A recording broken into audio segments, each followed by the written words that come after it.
Became our favorite song, and another song we sang was Old Pharaoh, and Let My People Go, and that was kind of fun too. Todd was down earlier, right around Easter time. He had taken a trip with Caribbean Construction. This was probably we're guessing his 10th trip down to Jamaica, and he's got sand in his shoes because he keeps going back and going back and going back to help the churches down on the island.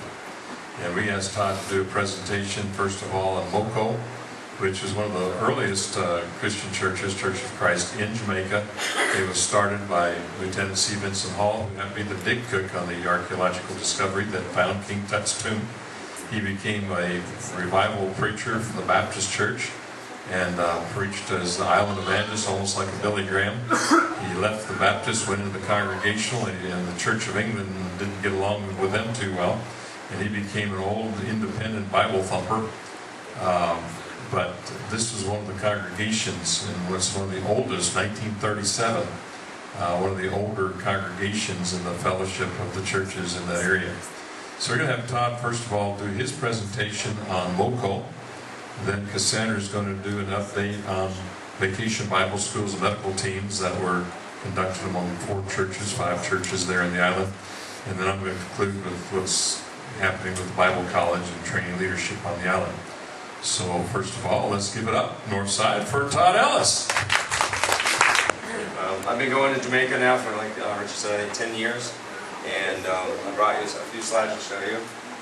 That's of course their flag for Jamaica, and let's see, I think that's this is some Jamaican gospel I brought back.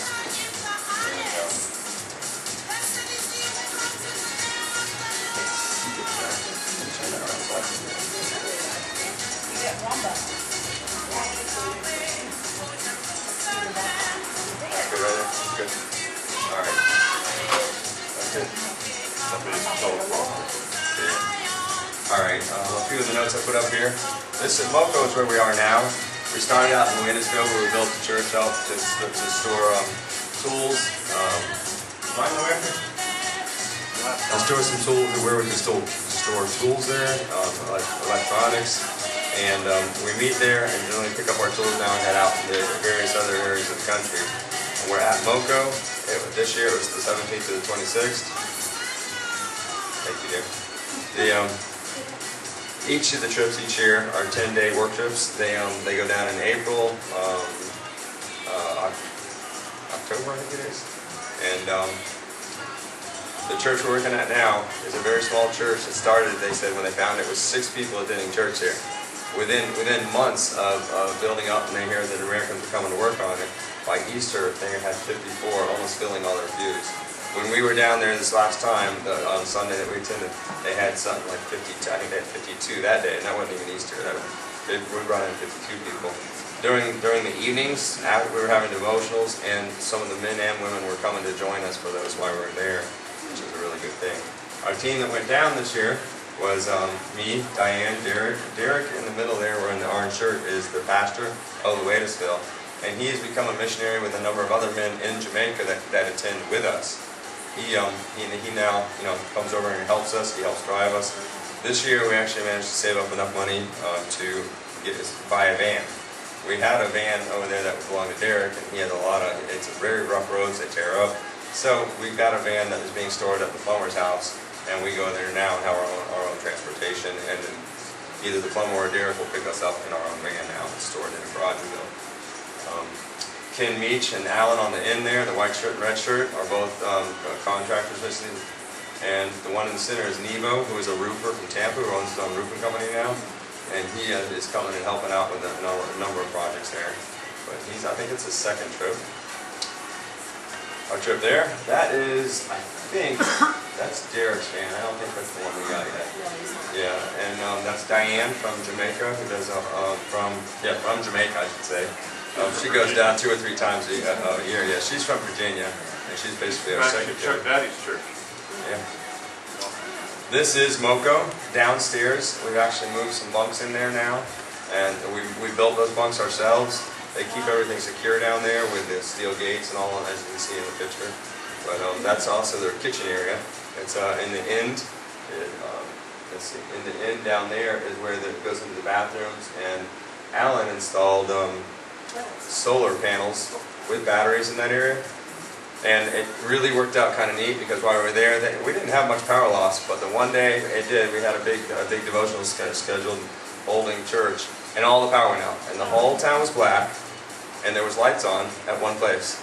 You could see it from miles around. You could see the light coming from the church windows in the church hall, and it filled the downstairs that day with those solar panels. So he had a pretty good idea there. That's the inside of their church. They took the concrete, they stained the floors red, and they have a few benches. Obviously, we're going to have to work on that. They need a few more. They got to do some chairs. This outside is what's left of a window, but it goes out to what was the back side. I think we got some more slides here to show the outside. But the inside roof is going to come off, and eventually we'll get a new roof as the walls get rebuilt. Let's see. Outside, that's right there is they're going to be a new wall, a new foundation, which will replace a lot of this. With a new roof will go up and over. Outside, that's actually where they're mixing the concrete right there. Those are barrels of water they fill up ahead of time because there's no, right now there's no piped water into that church. It's actually just via a container for rainwater. So we needed a little more water stored up to mix the concrete all over there. So they went and found us some drums. That's all the steel on the ground that they use. The road is right here actually, and it's just a little hill where they shoveled out, and that's part of the parking lot. When all that's cleared out, that'll be more parking for cars. Upstairs, that's outside the back window that I was talking about. The window is right here on the side wall, and it comes out above the church. That's our quarters downstairs underneath us, and at the end is going to be a bathroom. There's already 2 downstairs. When they first came there was only an outhouse. There was no internal plumbing. There was no running water. And just a few trips have changed that. That is the same upstairs that you were seeing. Down below is the bunk quarters, and it just comes down at a steep angle. And out here was the original outhouse underneath. That's Nevo. Let me go back one. That's Nevo down there talking to one of the children. He loves talking to the kids. He will talk to them as long as he can, trying to get them to come to church and be with God. Let's see next. This trip, we stopped paying people. In the past, we've been employing a lot of the Jamaicans, and we asked the people at the church and the community if they want to come be a part of the church. We're not looking to be a money source for the town, because they've been continuing to look at us as money. Just here it is, the Americans are here, we can get something, and we're trying to give them what we're trying to give them is not money. We're trying to give them God, believe in God. So, and then we didn't pay anybody, and we still had workers. They still came from the church, and we gathered more and more each day. This is one of the devotionals, and that's Nevo. Oh, okay. That's Nevo right there, and that's Derek and Diane. We were holding in the mornings. I think that's early in the morning. And that's in your quarter? Yes. Yeah. Yeah, right there. That's the door from outside. Oh, that's not the right button. That's the door to outside where you saw Nevo talking to the young child. And this right behind us are the bunks. This is like the kitchen area and a pool room. They enclosed all of that. This was nothing. This is actually rock and clay right here, and that's what all this was. And they filled it in and finished it one of the first few trips there, and put a steel gate in so we can store tools in there while we're there. Outside, you can see the new wall coming up. That's going to actually just go straight up as a solid wall. And that's been their front door entrance all along, and that's just going to be taken out, and they're going to reverse the building. But at the other end of the lot is going to be a new door, double doors, and a foyer, like a waiting area when they come in. And that's going to close up and attach to this wall here. That's the side door coming down the side. Now, originally you saw that footer that was being dug. That's all been filled in already, and the wall is already up to like here now. So it's coming up pretty quick as we went. There's a lot of fill dirt from digging out a lot of this. That's where are we there? That's the same wall as you come off further out. The church building stops right here, and they extended this. They were going to stop here and make an elbow, but they got a little carried away and went on for another 2 rooms. So now they're going to have a foyer out here, and then the double doors here, and that's going to be the bathrooms on those side of the wall. Right there was the same area I was seeing. That's going to be the bathrooms. downstairs. There's 2 bathrooms. That's the men's bathroom, the women's bathroom downstairs. And the solar panels are actually mounted way up here on top of the church, and they feed the batteries down here. This is Sunday. As you can see, the pews, you don't see too many openings. That was a wonderful thing. Bless. The preacher, they like color too. They preach for a good 2 hours. There's one of the older men in the church. He came down anytime we needed tools or help. He'd be there. He was there every day. He'd bring his own tools if he had to. And a lot of them, they walked miles just to get their help. Some of these are some of the women you're going to see up ahead that actually got baptized, but some of the women that chose to sing. This woman here is somebody that started attending in the last 6 months, and up until now she was kind of known as, what's a good word?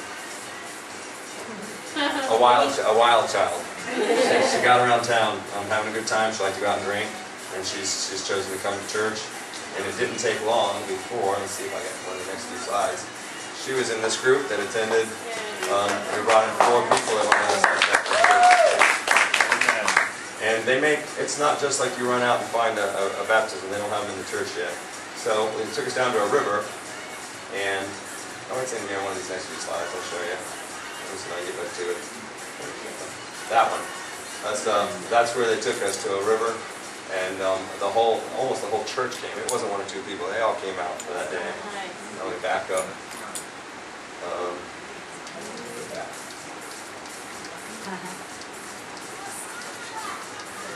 That's it, yeah. A lot of the people that come, there's a lot of young kids there.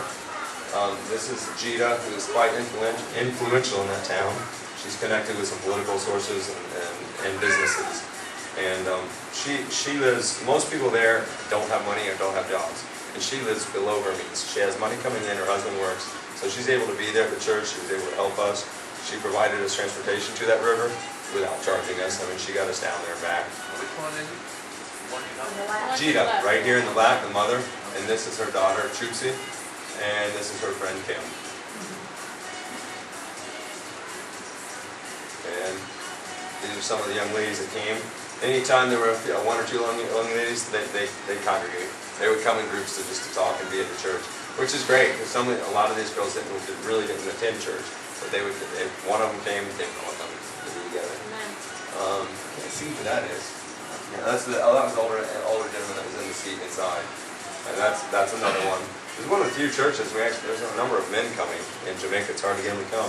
There's at least 4 or 5 men attending church there already. This is one of their sons. I can't remember which group that was. He said he attends, but they all get dressed up. They don't care if it's thick in red clay and dirt and construction.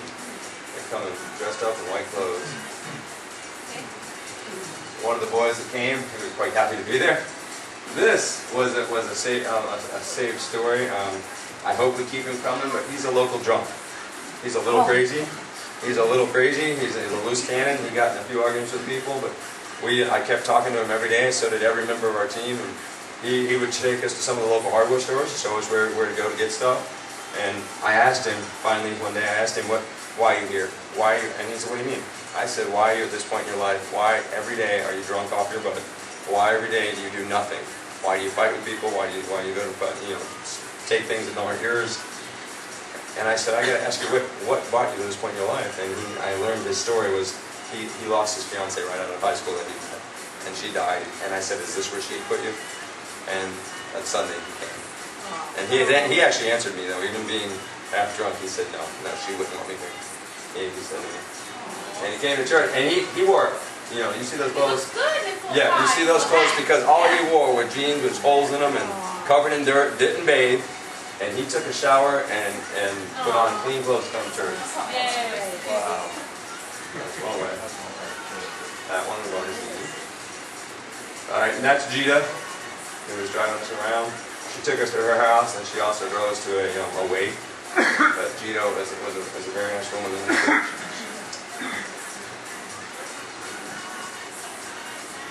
She's ready to do anything for the church. You ask her, and she'll be there. And that's the end of it. That's all I had to say.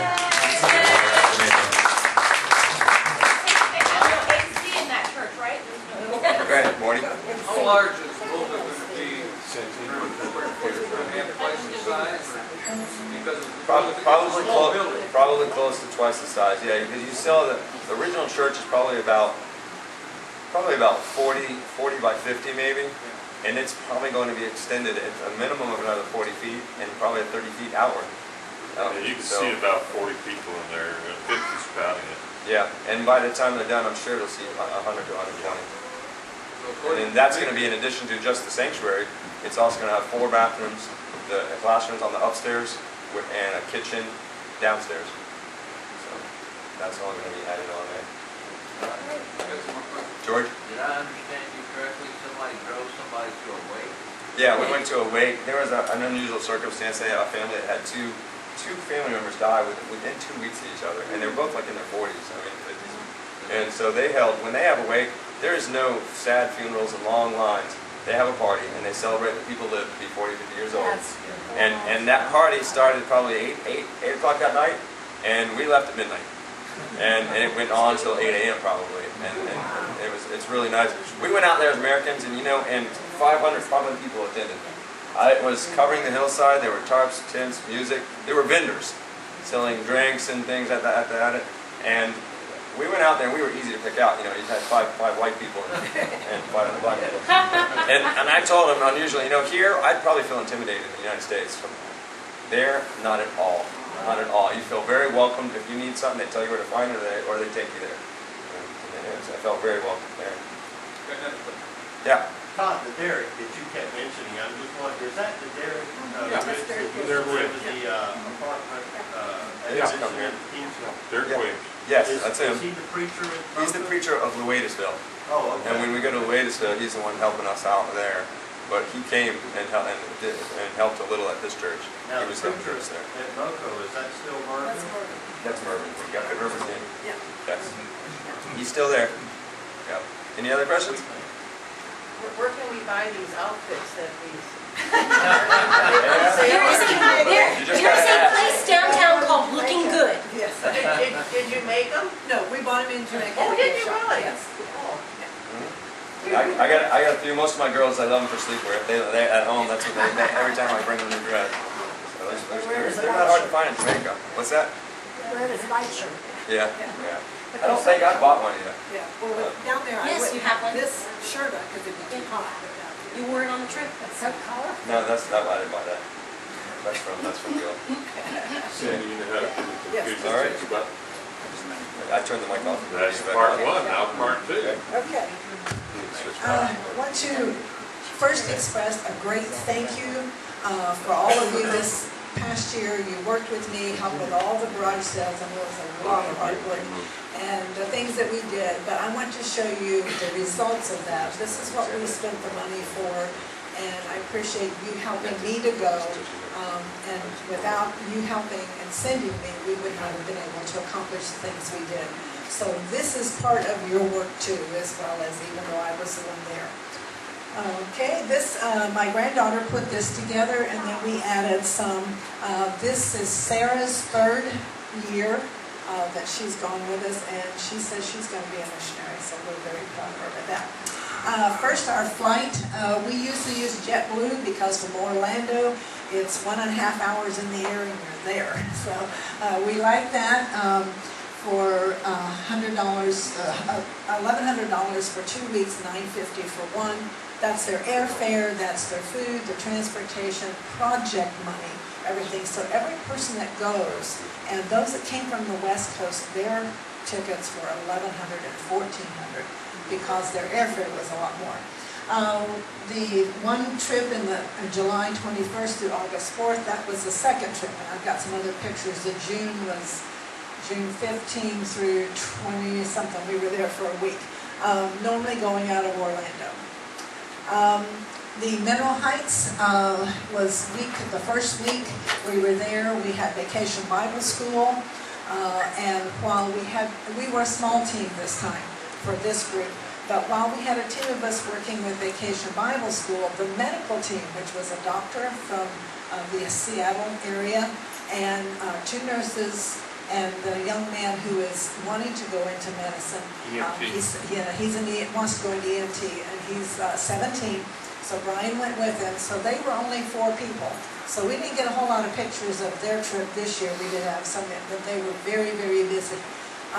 They go, and we go, for the medical teams, we go up into the mountains to the small churches. We were at Moco, where Todd was, and we hold clinics treating people with whatever. You know, there's a lot of infections. We have, because the water situation has not been good lately, we've had a lot of infestation of worms in children. We've been treating them.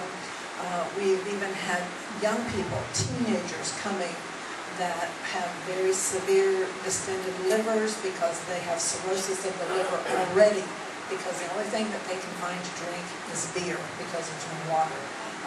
I made a report of that to the government, that it was a shame that their children are having these diseases because they don't provide water for them. But anyway, we chose the Olympic themes because Olympics were going on this year, so we have the Sun Games in honor of the Olympics. The children in Mineral Heights, we didn't have all week. They were in summer school, so we were kind of low on the numbers until Friday, and the summer school was out, and then we had a bunch of kids coming. Some of you remember Elton and Gaynita Shaw that had visited here. Snickers a Clown. Yeah, she was Snickers a Clown. They were here like February, March. They joined us on the team, and they were a big hit with the kids. Yeah. And so they did that, had the opening and closing. And so we had about an average of 75 kids. The medical team was 1 week, and Sarah kind of overestimated. We really had closer to 300 patients. But there's Dr. Todd being funny. About 75 each day. He has on one of my hats that I wore Sunday, and he was playing around with it. But the things that we needed, like she says on her Band-Aids, reading glasses, and any kind of creams, a lot of fungal infections and things. They walk through rainwater, muddy sewer water, whatever, and so we treat a lot of that kind of stuff. Here is Johnny Stone. Johnny and Jeff are our West Coast coordinators for helping with teams, and she was explaining to a gentleman how to take his medication that the doctor had given him. This was from last year, Dr. Liz and her husband Daniel, and then Johnny, and they were also with the team. This was the team from there at Top Hill. And so, she gives the names of the people going. So you see, we were a small team the first week. The second week, we went down to Top Hill. Now, we didn't do any construction this year at Top Hill because we pretty much finished the project last year. So they wanted to have a celebration and a thank you to the American team. So on their holiday, Emancipation Day, Emancipation is August 1st, Independence is August 6th. So they planned a big cookout, took us to the beach, hired a bus to take us to the little van, really, and put us all, packed us all in there, and a 15-passenger van that holds 20 people. And so we went to the beach, had a wonderful time. They did a cookout for us, and it was just played volleyball in the sand on the beach, and went swimming, and got a sunburn, but had a lot of fun. So this is our beach day and the group that went there. So there's Sarah with us. Clevin, all of you know him, and so and he is doing well with the Top Hill Church family. He's very glad to have him back home, but the church is growing there. Then some more beach day photos that she has. The VBS we have there. We've started breaking the VBS down into the smaller children in the daytime, ages 3 through 12, and then 13 through 18. We've been having teen worship in the evenings. So there are classes geared to them, activities geared to them, and we can really work with them more one-on-one in the emphasis of salvation. And so we've been doing that, and we had approximately 40 kids. There were a lot of teenagers that came out for that. When we get there, we first stay in the Loriana Hotel the first night, and then the night before we leave, and then I have a driver there that has a nice big bus, and he takes us all over the island. The things that we can say people can help is donating things. We have school supplies we give the kids. flip-flops, they call them slippers, they like that. Toys, soaps, lotions, all those kind of things, and then, of course, donating to help us with that. Because the money, these are pictures from all of them, the money that you helped us to raise, we purchased the VBS supplies, we feed the kids, so we purchased the food for that. Here's some other, there's Elton with that, but we also purchased the medical supplies. We had $850 worth of pharmaceuticals that we purchased here. That was wholesale price. That stuff would have been thousands of dollars, but we have connections with a Missions International medical place and pharmaceutical company, and they sell it to us to take abroad at wholesale. So it was $850 wholesale. Part of the money we raised went to pay for that medication. So those are the things that we couldn't do what we're doing without that. This was Clevin and his ordination. We put these in here, and elders and deacons, because you know him, he's been around here. This was the military choir. No, that's police choir. Police department, yeah, that came and was there for Clevin's ordination. This was the Denver team. We went to Moncatree, where Nicole Craig is, and Todd has been up to Moncatree. This was 19 people that came from Denver, Colorado. Then Richard and I separated 21. And so we working with them. We added on to the building. This is where, when we got there, this is what it looked like, except it was almost about a fourth of the way full of water. They had had a lot of rain. We actually had to knock holes in the wall and be able to get the water out and then plug up the holes before we could start. So this was the before. And the walls came tumbling down a few years ago, and they rebuilt. We got it all up there. And then here's Richard. Okay, here now, this is the after. We start putting the roof on. And there again, the money that this Denver team raised paid for the tent. The church people worked along with us. You'll see a lot of Jamaicans up there, but they just don't have the money to buy the equipment. It's expensive. And I forgot how many hundred thousands that we spent on materials, but anyway, it was, they're working even in the rain. $11,000 project Yeah, ever done. yeah, we spent 11,000 US, which you multiply that times 87.2, and that's how much it was in Jamaica, and it was crazy. But this is all done now that the roof is under there. This will increase their sanctuary by 1/3. And there's classrooms underneath. We also painted those. They painted the kitchen, they painted the bathrooms, and they painted the classrooms. Some were doing the painting, some were doing the roof, and some were doing some wiring, and so there was a lot of stuff all going on at one time. And they're just taking a break. Yeah, kind of get tired, have to sit down and take a break a bit. These girls were up there helping hand up those heavy sheets of steel to the guys on the roof, so they worked hard. Then after we got it under roof, then they said, okay, to be able to add it, we've got to knock the wall down. And Richard can tell you that was a very tough job. Out there with that sledge, knocking that wall down. And there's what it will look like, and they're going to smooth that out and have the arches for support, but there it gives them a large sanctuary. This church has really been growing. It's very, very poor, though, still, because most of the people have no jobs. They can raise the food they eat, and that's about where they are. This is just some shots with the little kids, and this also is with the seminary. And I think this is where you're going to take over, right? Okay, so Richard's going to tell you about our weeks of college. We had 2 weeks this summer down there, and we did a whole lot of work on that. And to be continued.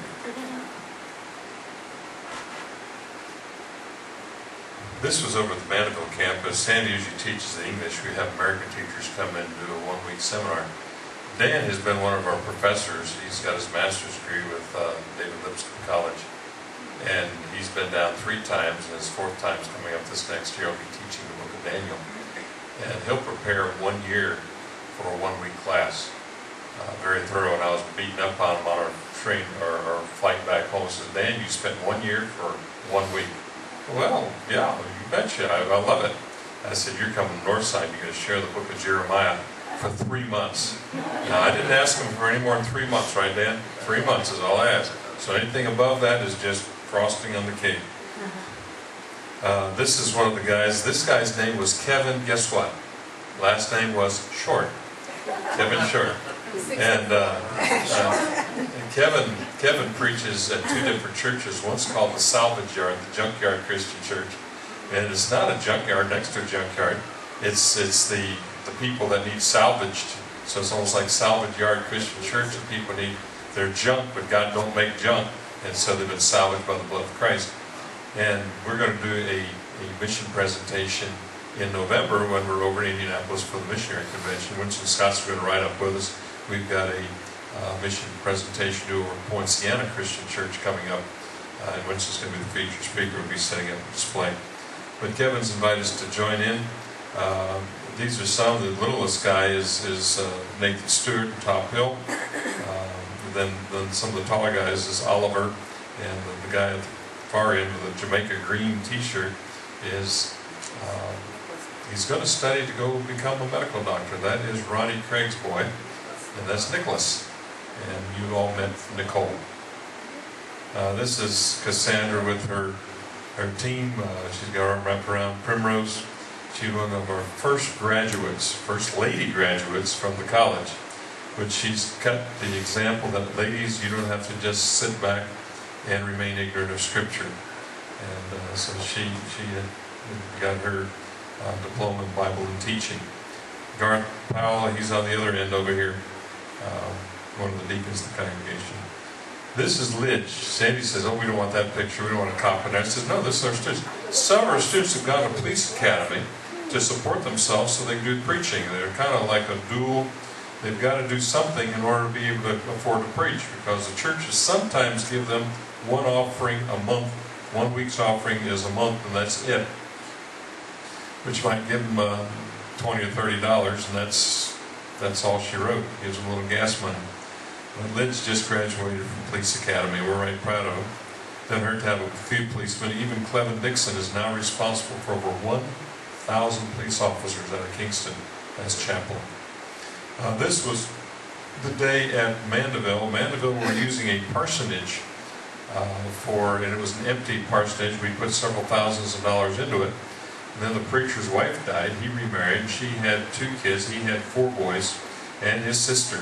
And so he had 9 people. Every time we had 1 week of class, we were displacing 9 people out of the apartments and out of the facility. And they didn't always leave. You always had somebody hungry or somebody, and so we didn't have the dorms like we wanted. And they worked around us, we worked around them, and we did that for 2 more years. So for 4 years, we were up in Mandeville. And we were given access to the original parsonage we built there at Grove Park. Built that one over. It's about a 1,500 square foot, 4-bedroom, 2-bath, kitchen, family room, living room. And we were invited to use that as a permanent facility 1 hour away.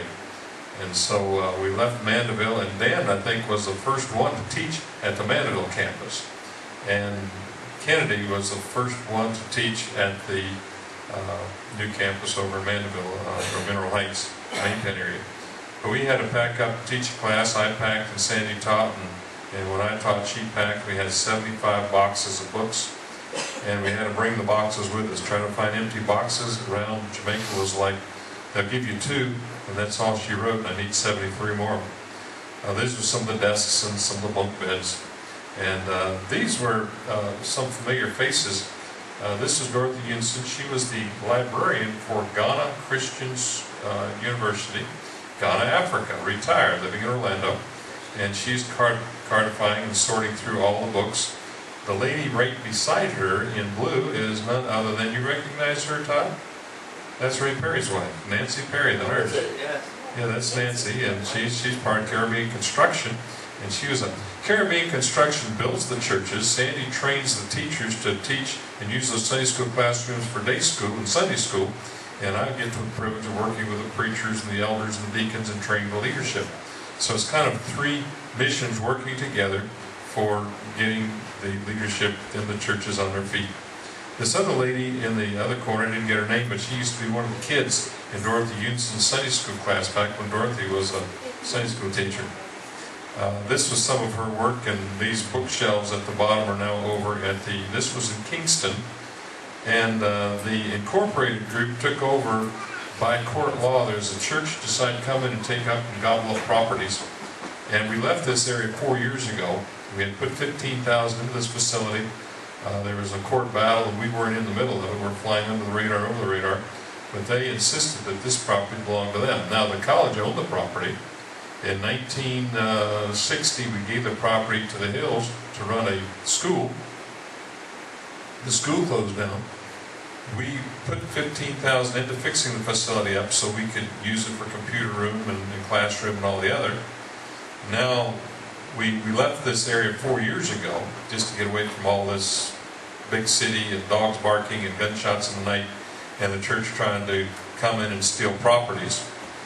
And the court said, okay, now, even though we own the property, gave the property away, put 15,000 in it, the court tells us now we can use the property if we pay rent to the group that came in and stole the property. And I said, have a nice day. And that's where we left. And then the same thing happened to Mandeville. 1 week before class, that building was stolen by the same Church of Christ Incorporated, like the Disciples of Christ did years ago. The biggest bunch of church thieves that we know of, but they stole the property right out from under everything. And they said, oh, the college can continue. Yeah, they can continue as long as they pay rent. And we already put thousands of dollars in the next facility, put a 900-gallon tank, redid dorms and bathrooms and all the other stuff. And this time we only put about $3,000 to $4,000 into it instead of 15,000. And we just said, have a nice day. So I'm having a habit of saying have a nice day to organizations that come in and steal independent churches away. But that's what happens. We see history repeating itself 50 years later. This history always seems to repeat itself. This is one of our teachers. His name is Kennedy. He's no relation to John F. But is Robert Kennedy. He's one of the professors. He's, what was he, 35 years young? Mike Kennedy. One of the professors. I played him a few games of chess. Beat him in one. He won all the rest of them. He's a sharp guy. This is the new classroom.